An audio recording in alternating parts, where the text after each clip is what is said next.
Okay, it's going to be a review of WrestleMania 25. This is the 25th anniversary of WrestleMania. So we're going all the way back to April 5th, 2009. Yeah, one of the best WrestleMania weekends of all time. At this particular time, it really did feel like Ring of Honor was the biggest competition for the WWE in terms of the live, attendance at WrestleMania. So you had, this was from Houston, Texas, the Reliant Stadium. They do an attendance of 72,744. We have a pay-per-view buy rate of 960,000. So we're actually down. We're down from WrestleMania 23 and 24. You know, there's no major celebrity, but hey, I think it's still an impressive buy rate. 960,000 without a major celebrity involved. You did have Mickey Rourke make an appearance on the show with Jericho, but I don't believe he was actually promoted in an actual match or even promoted to actually be there. But hey, man, let's get right down to it. WrestleMania 25. You got arguably what many people consider, and if you cannot criticize this match. There's absolutely nothing bad you could say about it. If someone wants to pick Undertaker and Shawn Michaels as their favorite match ever, favorite WrestleMania match ever, you can't argue with it. I think the match is that good. It had the ability to. I remember being sick watching the pay-per-view, and after that match was over, I was like, so much adrenaline. I felt good. I felt a lot better. It cured whatever sickness I had. Yeah, even Bret Hart, Bret Hart saw the match, and the match was so good that he wanted to, mend fences and, call a truce with Shawn Michaels. He was very proud of Undertaker and Shawn, who kind of grew up under Bret, back in the heyday. Once again, we start off with the Money in the Bank ladder match. A good Money in the Bank. You got CM Punk, Christian, Finlay, Kane, Kofi Kingston, Mark Henry, MVP, and Shelton Benjamin. I think overall this seems to be the most criticized out of the Money in the Bank ladder matches at WrestleMania. It's probably the weakest one. I think 24 gets a good amount of love. The one from 23 that Kennedy won, that was hit or miss. I remember some people like loving that in the spur of the moment. And then over time, the nitpick about that will be, you got a lot of established guys in there that aren't accustomed to ladder matches. I think WrestleMania 21 gets the most love. WrestleMania 22 gets a lot of love as well. Rob Van Dam winning, some people thought that was the match of the night, but this is one that definitely gets the most criticism. A lot of it had to do with the botches. I think a lot of it had to do with Punk. Punk actually got booed here. I think the fact that he wasn't able to, live out his championship reign, and it was taken from him with Orton. I think people had that in the back of their minds and as well. Maybe I just missed it, but maybe they planted the seeds for Punk to turn heel, and that's why some of the fans just didn't want him to win here. But they definitely booed Punk, and the favorite was actually Christian. Christian had a lot of momentum coming back from TNA. He was like the hot kid on the block coming back to WWE. So, yeah, Punk and Christian actually interacted here. They did some really, really good things, including the unprettier off the top of the ladder. And once again, that didn't look bad. It didn't look great, though, but there was just a lot of crazy stuff, off the ladders that were definitely botched. I guess the most noticeable one was the sunset flip from Shelton to MVP. I don't know what happened there. They just totally botched it. It got some "you fucked up" chants. But it was good. They left it the way it was. I totally hate it when WWE cleans up matches to hide the botches. They did it with Angle and Lesnar from SummerSlam. The one that is noticeable the most in the history of WWE would actually be Jericho and Rhino from SummerSlam. Like, if you watch the DVD, and I'm sure it's the same on the network, if you watch what is archived, it feels like a totally different match. Like, they edit out every single botch there. The botches didn't really affect that match for me, though. It's still a good match. But, you just hate it when WWE edits botches. But they kind of left this the way it was. And it was cool. But you definitely notice a lot of clutter, a lot of, recklessness here for whatever the reason. But, overall, I still thought this was a ton of fun. Shelton Benjamin, was awesome here. His tope was great. He even did some crazy stuff with MVP that actually came off well. Aside from the sunset flip, the Kofi, I guess this is Kofi's first Money in the Bank ladder match. He did a really, really cool looking spot with Mark Henry, where Mark actually has the ladder, still folded up, but Kofi's actually able to run up the ladder before it's even folded, and then Henry kind of drops him down with the body slam on the ladder. Man, that looked crazy as well. So yeah, a very, very fun match. I still thought this was good, man, but what it really did was it opened the door up for Punk to win as a heel, and you knew this time when he cashes it in, he's going to be a heel, and that's exactly what it did. Him and Jeff Hardy was a perfect combination to go to with Punk as a heel. But yeah, man, I hope Punk definitely turns heel in the future too. It definitely does seem like he's been really against working as a heel. He hasn't been a heel in AEW. Since his comeback, he's clearly a babyface, but it should be really, really interesting to see if they could persuade Punk to be a heel. I think he'd be willing to do it, but I think he would want it to come naturally. I know a lot of the hesitancy has been because of merchandise royalties and things like that, which you always hate to hear that. You hate to hear guys making decisions about whether a heel or babyface based on money. You hate to hear it, but you definitely understand it. All right, next up you had a Miss WrestleMania Battle Royal with Mae Young as a special guest, timekeeper. So this features Santino Marella, lastly eliminating Beth Phoenix. Yeah, I mean, I guess the mindset here was they wanted to kind of hit the reset button after the Money in the Bank, so I definitely, understand that. But yeah, the match just kind of felt like a mess to me. I think anytime you throw up a battle royal in the mid, not necessarily the middle of the show, but the beginning of the show. But I get the mindset there. You want to kind of, bring everybody back down to earth. I thought the match was a little bit wacky. You want to argue that it was comedy. I just don't think the women look good. There's just a lot of girls in there that were just kind of there as eye candy. But let's just move on to the next match. Next up, we have a handicap elimination match. We got Chris Jericho taking on Jimmy Snuka, Ricky Steamboat, and Roddy Piper. You had Flair out there supporting the legends. Steamboat actually got inducted into the Hall of Fame, and he actually said to Mickey Rourke, this is my Oscar. I thought that was really, really cool. So yeah, Steamboat was the star of the show here. I got to say though, Jericho, man, Jericho was great. What this did was it was perfect for that new heel character that he was really experimenting with, for him to take shots at legends. You have the wrestler movie out there with Mickey Rourke where, it's well documented how, these wrestling tragedies are, something to talk about. So Jericho was just really hammering, the has-beens. Even before this character, Jericho had a catchphrase called has-been. It actually happened with Matt Hardy after WrestleMania 18. He wanted to prove that he wasn't a has-been, and he would actually pronounce it as has-been. But just really taking shots at all these guys for sticking around too long, and it was just good. It resulted in some really classic promos with Jericho. So give Jericho credit. Now, personally, I know it's not cool to say now, but I would have loved to have seen Jericho take on Cena at WrestleMania instead of just throwing that away at Survivor Series. Save that for WrestleMania. I think Jericho definitely could have been. In the championship picture here. However, though, the silver lining is I think this Hall of Fame thing with Steamboat and the Legends thing, it was perfect for Jericho's, heel persona, because it just resulted in a great heel performance. Ideally, I don't want to see Jericho wrestling guys, north of 60 years old that can't hang with him.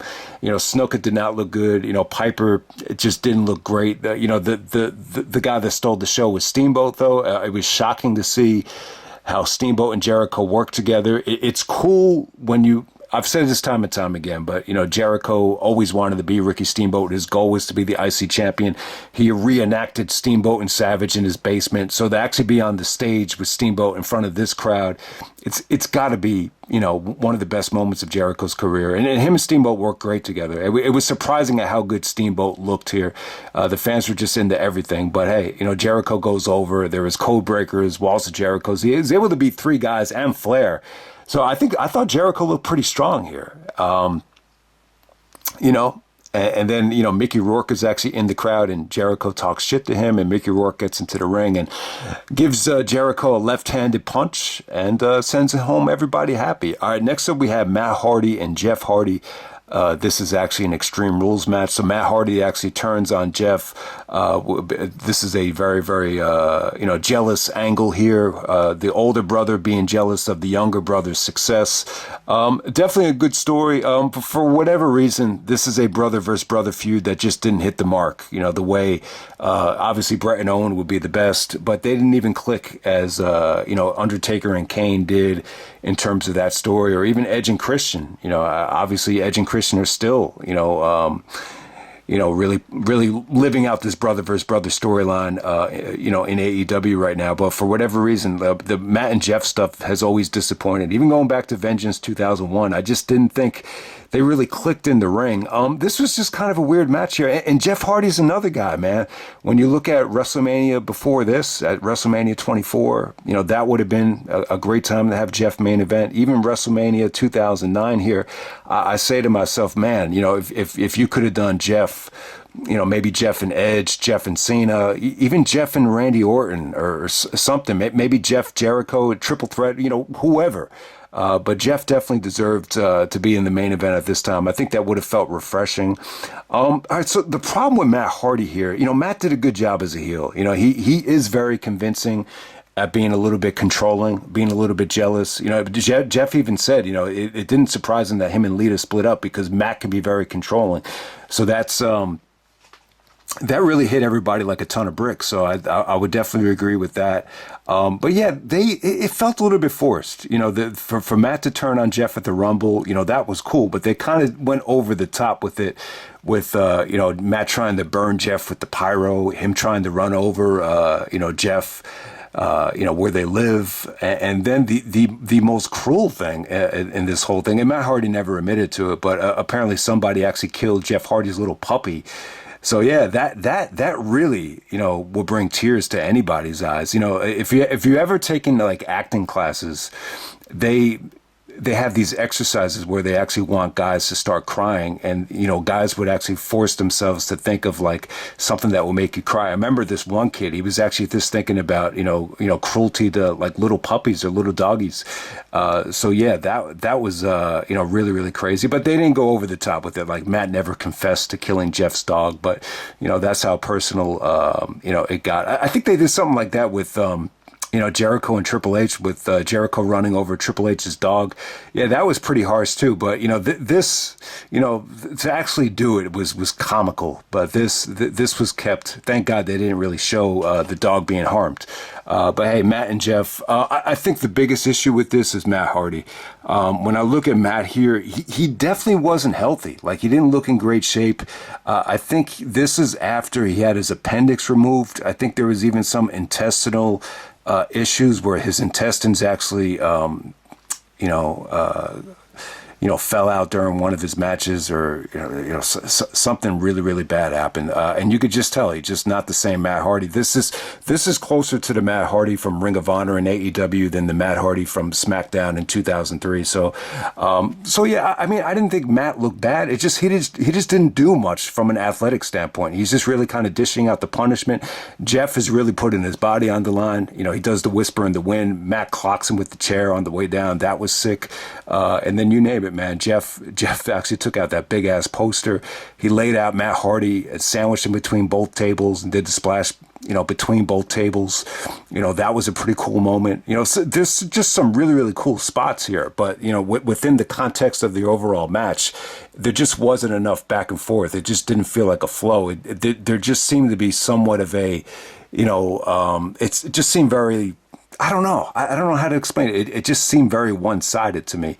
But hey, Jeff definitely had his moments here. I mean, if you put this in a highlight reel, it'll look cool. But there was just something lacking about the back and forth, roller coaster ride of the actual match. But hey, man, Jeff actually does the that leg drop over that monster ladder.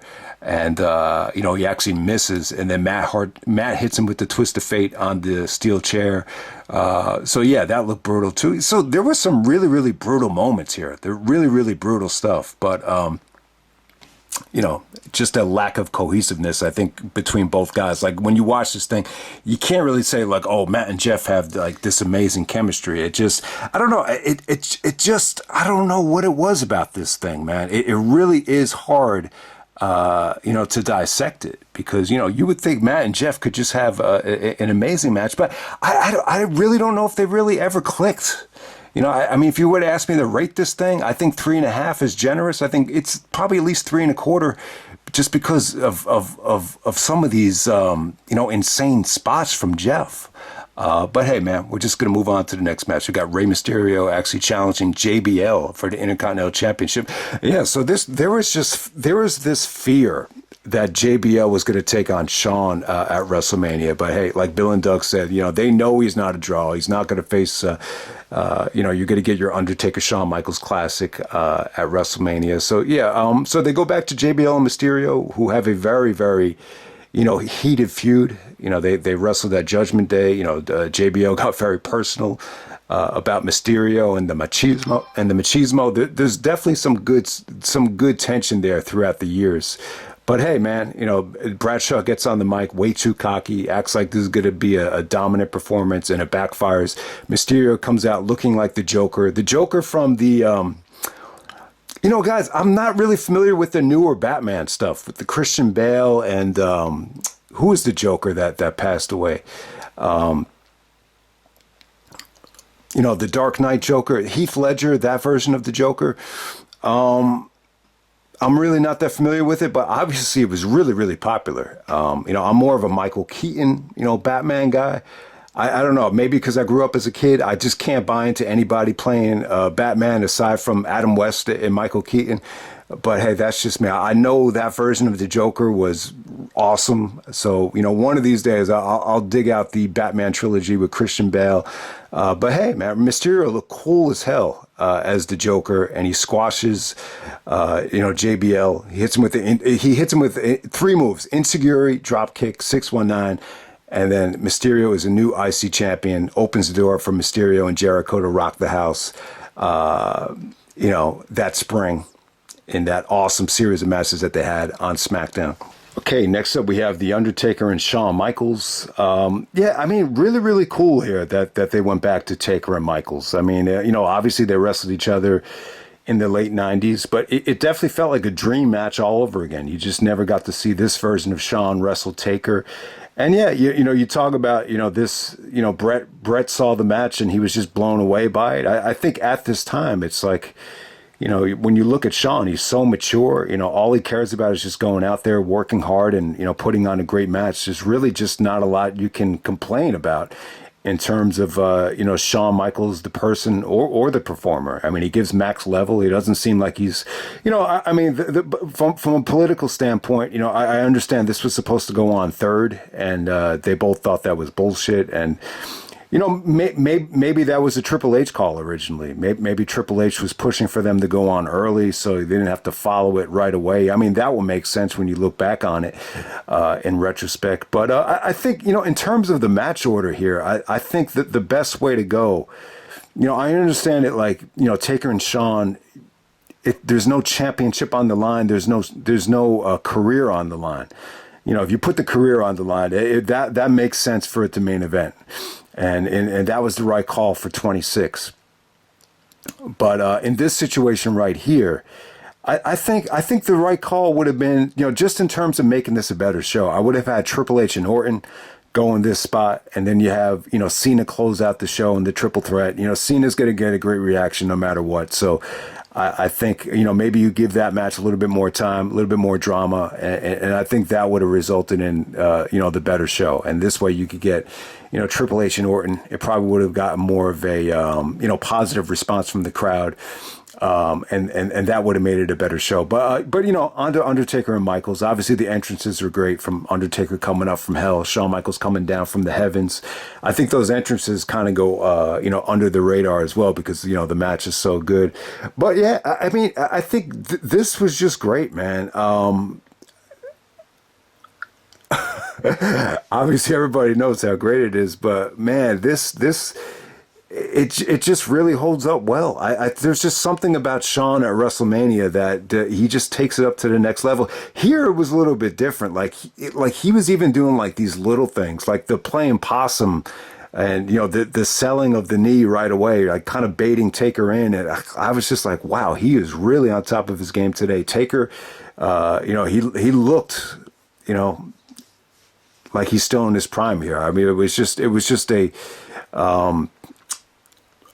very, very different version of Taker and Michaels from '97, but in some ways, it just felt better than ever. Like in terms of the mix between these two, it's really, really weird to describe. But yeah, man. I mean, some of these spots are just incredible. You just forget how amazing, Taker's dive over the top rope was, and Shawn actually pulls the cameraman in the way. Shawn is just great at making things different. And at the time, that just felt different. That felt like, holy shit, Taker almost kills himself. Taker's reaction after he almost lands on his head is just, he almost looks nauseated over, doing the spot. But hey, man, thank God he's okay. And then Shawn actually misses his signature WrestleMania moonsault. He totally misses it. Taker gets out of the way. I thought that was brutal as well. But I gotta say though, man, Taker's offense just never looked better. Like I've never seen the chokeslam look better. I've never seen the last ride, get that type of reaction.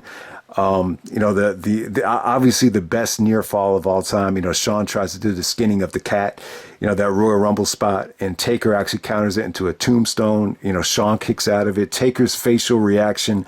You never seen Taker like look that vulnerable before ever, like after a kick out. He looked like a totally different, character person just by that facial reaction. So that tombstone kick out was incredible. You just were not accustomed to seeing it. And you almost forget, like Kane kicked out of that like what, 2 or 3 times at WrestleMania 14, but this was just beautifully done. Just the way Shawn kicked out of it, it felt like it was going to be the finish no matter what. Even if it was the finish, like it would have been the match of the year. That's how good it was. Truesayer was saying that if Taker and Shawn are gonna steal the weekend, they're gonna have to bring it, because at the time Davey and Kenta had put on a war at Supercard of Honor. It's just funny how so many people loved Ring of Honor back then. It's funny how so many people bought the DVDs back then. That wasn't even on pay-per-view. You weren't even allowed to stream that match, and you still had the expectations high, because of what Davey and Kenta did. But hey, man, not to take away from this match, it still gave me goosebumps. I still think it's an incredible match. It's not my personal, favorite Undertaker and Shawn match, but it's pretty damn good. But before I end it, though, I want to read something from Meltzer really quickly. Okay, the match between Undertaker and Shawn Michaels was widely acclaimed, earning the 2009 Match of the Year award from Pro Wrestling Illustrated and the Pro Wrestling Observer. Bret Hart called it one of the best matches I've seen in years. Triple H, Tony Schiavone, Shane Taylor have dubbed it the greatest ever, as well as publications like the Bleacher Report. Jim Ross actually said, never seen a more psychologically compelling match than Shawn and Taker that night. And he's right about that, man. Just the way some of the figure 4 stuff that Shawn pulled out there, he didn't even like do the figure 4 like in the traditional way. And just some of Shawn's selling was just awesome, man. I would definitely agree with that. That kind of goes under the radar. Some of the little things away from, some of the big kickouts and the big moves. Dave Meltzer actually gave the match 4 3/4 stars out of 5, stated that he felt like there was a predictableness to it, which prevented it from being a 5-star match. Undertaker affirmed that both he and Michaels delivered on every aspect of storytelling and match quality. Michaels himself called the match the most perfect, beautiful thing I've ever performed inside of a wrestling ring. So yeah, I mean, you get the point there. The Meltzer thing is kind of weird. So once again, seeing Meltzer not give that 5 stars, it's just like, man, you got to be kidding me. Okay, next up for the World Heavyweight Championship, we got Edge defending the world title against Big Show and John Cena. Triple threat match for the World Championship. Okay, so Edge actually wins at the No Way Out at Elimination Chamber, where he actually sneaks into the Raw Elimination Chamber match and, kind of hijacks the title. At the time, it was cool. Like I thought, it was out of the box. It was something unique. Once again, you're putting the world title on Edge, out of nowhere. Well, I'm not crazy about it, but at least Edge was able to earn it. I think the match was great. Some people even thought it was, a 5-star Elimination Chamber match. Definitely one of the better Elimination Chamber matches. To see Cena go down, I just don't think a lot of people anticipated it or expected it. But there are times where I think sometimes it hurts WrestleMania to do a big title change right before WrestleMania. And, if you had told me, oh, Cena's just going to win it back at WrestleMania in somewhat of a comedic triple threat match, I would have said, that kind of sounds like shit. And, yeah, you got Cena, Big Show, and Edge in a triple threat here. This is more of a love triangle. Cena's almost being like an Adam Sandler. It's funny. He reminded me of Adam Sandler when he showed the footage of Big Show making out with Vicky, and he said, Vicky, you got some explaining to do. That was definitely influenced by Adam Sandler, the way he said that. But well, it's cool. I think I wish Cena all the best luck in the world. I think he could be a great comedy actor. Cena does comedy really well at times, but we'll see what happens, man. But yeah, I think the match is a lot of fun. I definitely think this could have main evented. Once again, we're giving Cena a huge victory at WrestleMania. He's winning the belt back. You would think at this point, getting a big win over Triple H and Shawn in the main event of WrestleMania should be good enough. Do you have to have Cena, go home as the champion again?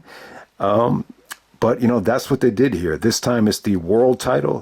Thank God he didn't turn the world title into a toy. That would have, I think been very disrespectful to WCW and the NWA. So thank God that never happened. But yeah, Cena's entrance was pretty cool. If you didn't see it, Cena comes out with a bunch of, guys dressed up as John Cena. I think they got the idea from Eminem. I think was it 90? Was it 2000? I think it was 2000. Eminem performed the real Slim Shady at the MTV Awards, and there was like a million guys dressed up as Eminem, and it made sense for the song because the song was implying that since he became popular, everybody wanted to be the next big white rapper.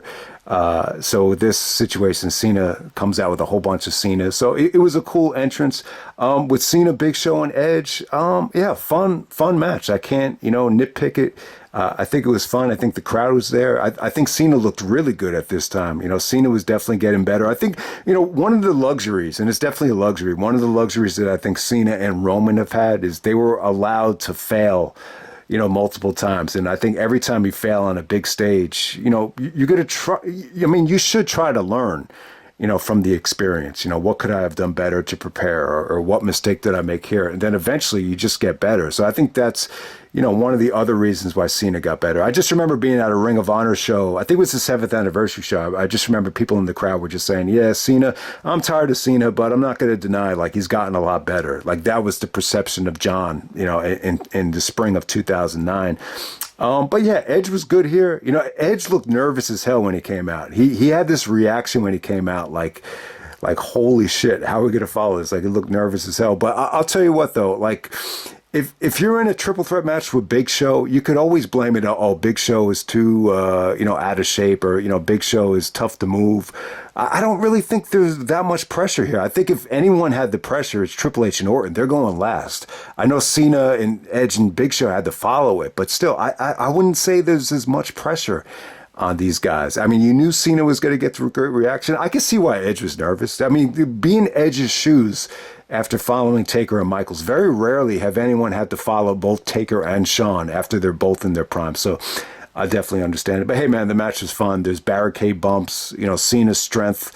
He actually it looked like he was going to do an FU to Big Show and Edge at the same time. Edge actually falls off, but still, that's almost like 750, 800 pounds on Cena's shoulders. He FUs Big Show, then he FUs Edge on the Big Show. It's an awesome finish.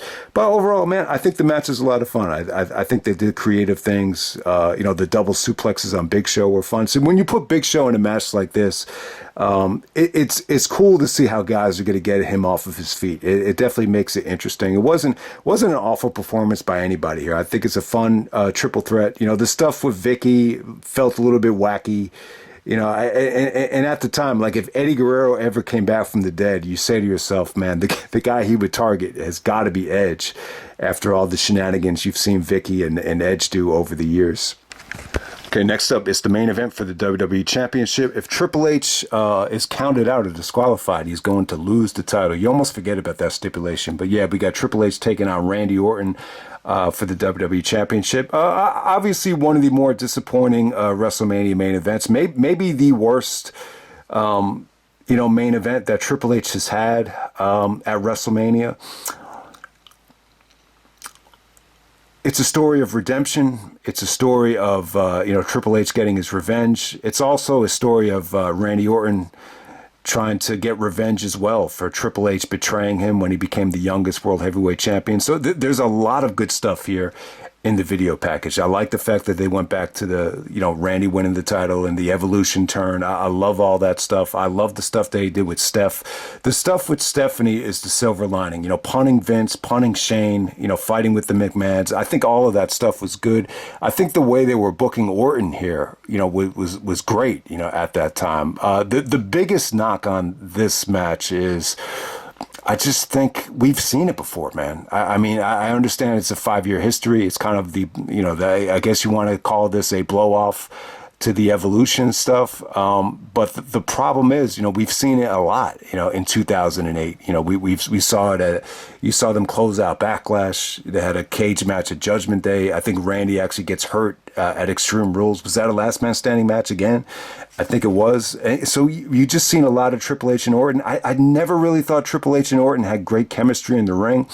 I think their styles are just very similar. I think, if you put Triple H in the ring with a Benoit or a Shawn, he's really good at feeding off of their style. With Orton, it's just not so much. I just don't think Orton and Triple H, really clicked, especially here. And it's funny, like Triple H looks in much better shape than he did at WrestleMania 20, but it just didn't equate, to a great match. Randy here, I'll say this about Randy. I think he looked in great shape. Obviously he did a great job with his look. He looked like he was getting a haircut every day. He looked like he was nice and toned, nice and oiled. His physique looked great. To me, like this is the opposite of Chris Hero in 2016. So Hero in 2016, he was like fatter than JBL. Very a lot of body fat, but he was killing it in the ring. Like he was having, some people even thought Chris Hero was the best wrestler in the world in 2016. And he looked he looked really out of shape. He looked fat. He looked a horrible physique. But it was just proof that you didn't have to look like $1 million to be putting on great matches. With Orton, it'd be the opposite. Like he looks like $1 million, but for some reason, like he looked very fragile in the ring. There just seemed to be a little bit of a fragileness there. I thought this would have been a great time to give Orton the championship. I thought this would have been the right time to put Randy Orton over. Even if Orton is playing a heel, it felt like naturally that would have been the right thing to do because Orton did have a lot of heat, especially with kissing Steph. I like the idea of Steph actually betraying Triple H here and Randy and Steph being a couple. I thought they would have made a good couple. You could even have Steph turn on Orton if you want to compromise there. I think that would have been better. But overall, I just, if it sounded like, what really would have made this match interesting, and sometimes the crowd can definitely, make or break a match. They were just a little bit non-responsive here. There were some RKO chants. There were some fans that booed Triple H, but it didn't come through. Triple H really didn't get the kind of heat. Thought you would have been interesting if the fans had finally turned on Triple H, but that didn't happen. The fans really, just didn't get behind Orton here. It just didn't happen. It just felt like, it just felt like the fans were watching. When you look at the execution of the match, it just wasn't bad. They just didn't, step out of that realm that you wish they would have done. I did forget about the backdrop though. Triple H takes the signature backdrop. The table doesn't break. There's some really, really good counters to the sledgehammer here from Orton. Triple H actually punts Orton. He actually puts him away with the pedigree. So it's a good story of redemption. I just think too, like seeing Triple H, come out to the ring with Vince and Shane and siding with the McMahons as a babyface. I just think the business is too exposed, for this to really, work, or for them to really get behind Triple H. But yeah, Randy Orton ended up winning the belt at Backlash. I don't know, in a tag match. I just would have preferred, Triple H to, put somebody over one-on-one for this last, I guess this is his last, major championship reign. Okay, it's just some final thoughts on WrestleMania 25. I think overall, man, it's a pretty good show. I think, when you consider the fact that Undertaker and Shawn is, most people's favorite WrestleMania match ever. I mean, it's really got to, put the show at least in the middle of, some of the WrestleManias. I mean, when you compare it to WrestleMania 13, Brett and Austin is also a one-match show. But I think the supporting cast of WrestleMania 25 it's a lot better than 13. There's just more talent at the time. I think that the title matches are a little bit underwhelming. And, the fact that it's Cena and Triple H once again, it's already well documented that they're champions and that they're, the mega faces of the company. It felt like this was a huge opportunity to create a new star, whether it be Punk, Jeff Hardy. I don't know. I do feel like part of me kind of feels like this wasn't the exact plans. I think maybe this would have been the time to do Batista and Cena. This is another WrestleMania where Batista's hurt. Let me just try to wrap it up here. I think, when you look at this show in retrospect, Taker and Michaels is obviously, fine. They made the right call on that. I think I would have preferred maybe Triple H and Edge in a non-title, maybe babyface Triple H versus heel Edge. It does feel like Triple H and Edge was never fully explored. Batista Cena, would have been a possibility. I do like the possibility of doing, Jericho and Cena at WrestleMania. I think that would have been cool. If you want to put Jeff Hardy in the mix, somehow, some way in the main event, Jeff Hardy and Cena would have been another good possibility. Man, I'm trying to think. Punk, I think that Punk and Randy Orton match definitely would have been cool. But for whatever reason, I think, I just think they wanted to push the reset button on Punk, and maybe that's why it didn't happen. Obviously they're planting the seeds for a Punk heel turn. How does that really work with how they're booking Orton? I don't know. But, you would have thought they would have went back to Orton and Punk. They didn't go back to it until 2 years later. So eventually they did go back to it. But yeah, kind of just a weird WrestleMania. That the triple threat with Big Show, Cena, and Edge. It does feel like they kind of didn't know what to do. It wasn't bad. It just, I think that there's a little bit of, question marks there in terms of, the love triangle, the comedy stuff, it just. The repetitiveness of it. You had already felt like Cena had been through Big Show and Edge, so it was just kind of lacking. And I think the WrestleMania was just lacking in terms of fresh matchups. But ironically, it's two guys from the not the Ruthless Aggression era, not the Attitude era. I mean, you really have to go all the way back to the New Generation era, or maybe even the Golden era. Ties to the Hulkamania era. The two guys that really kind of saved the show, and Undertaker and Shawn Michaels. So still, I think it's a good show. I don't think it's great. I think there was a lot of disappointed people. I think I'll end it right here. I just think the biggest problem with Randy Orton and Triple H is, it's just a bad combination on a lot of different levels. It was done to death at that time. This is like the sixth or seventh, Orton and Triple H match. I did think the feud actually had new life with this over-the-top booking of Orton and, Triple H trying to, invading Orton's home. It definitely had a good story of revenge on both levels.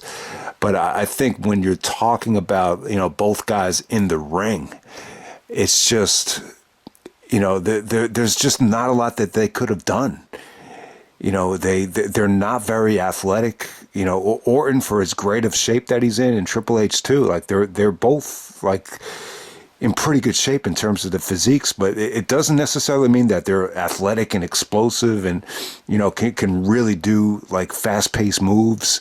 They're neither one of these guys are high flyers. Neither one of them is very well versed in, submission. So there really wasn't a lot of, emphasis on doing just a lot of drama out there. But, what they did was cool. It was fine. It would have worked well at a house show.